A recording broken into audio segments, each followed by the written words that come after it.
They were reported missing on October 9th when they failed to return.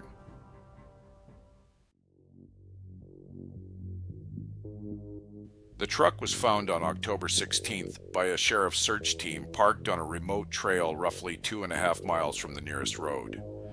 Elevation changes of several hundred feet within short distances. Pine canopy dense enough to cut visibility to roughly 30 feet in places. No cell service across the area.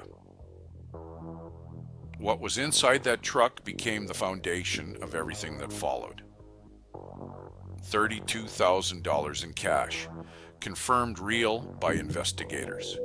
No explanation for why the family was carrying that amount has ever been officially established.